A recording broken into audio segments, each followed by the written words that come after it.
নমস্কার বন্ধুরা, কেমন আছো সবাই? মনুস কিচেনে সবাইকে স্বাগতম। দেখো, আজকে রান্না বান্না শুরু করে দিয়েছি। এখানে আলু ভাজতে বসিয়ে দিয়েছি।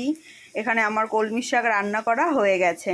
আর আজকে একটু করব মাটনের লাল লাল ঝোল। সব কিছু রেডি করে নিয়েছি, আমি কাটাকুটি করে মশলাও করে নিয়েছি।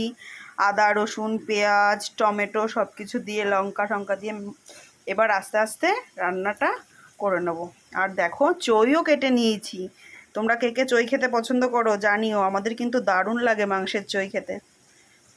আমার মতো তেল দিয়েছি, দিয়ে দিলাম গোটা গরম মশলা, তেজপাতা আর শুকনো লঙ্কা ফোড়ন। মশলাটা একটু গন্ধ বেরোলে দিয়ে দেব পেঁয়াজ কুচি, নুন দেব। নুন দিয়ে পেঁয়াজগুলো একটু ভালো করে ভাজা ভাজা করে নেব। পেঁয়াজটা ভালো করে ভাজা হয়ে গেছে। এবার এর মধ্যে দিয়ে দেব বেটে রাখা মশলাটা, হলুদ। এবার মশলাটা ভালো করে আস্তে আস্তে কষিয়ে নেব।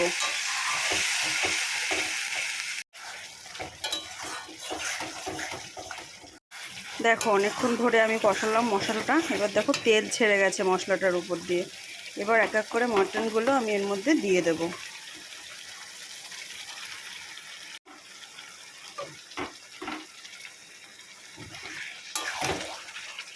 এগুলো রেখে দিলাম, এগুলো পরে দেব। এবার ভালো করে কষাবো।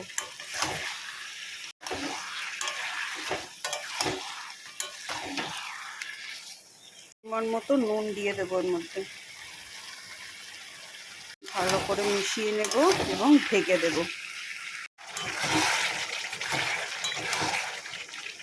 দেখো, আস্তে আস্তে আমি মাংসটা কষিয়ে নিচ্ছি। একটু সময় নিয়ে কষাবো। আর চলো, এদিকে গরম জল একটু করে নিই। চই, গোটা রসুন দিয়ে ভালো করে কষাবো।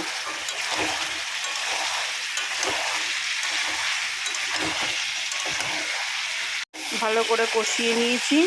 এবার দেখো, আমি এটা প্রেসার কুকারের মধ্যে দিয়ে দেব। এক এক করে আমি এগুলো দিয়ে দিই প্রেসার কুকারের মধ্যে। গরম জলটা করে রেখেছিলাম, সেটা দিয়ে কড়াইটা ধুয়ে এর মধ্যে দিয়ে দিলাম। এগুলো উপর থেকে দিয়ে দিলাম। বন্ধ করে সিটি দেওয়ার পালা। না করলে দেখি কেমন হলো। দেখো, মাটন একদম রেডি হয়ে গেছে।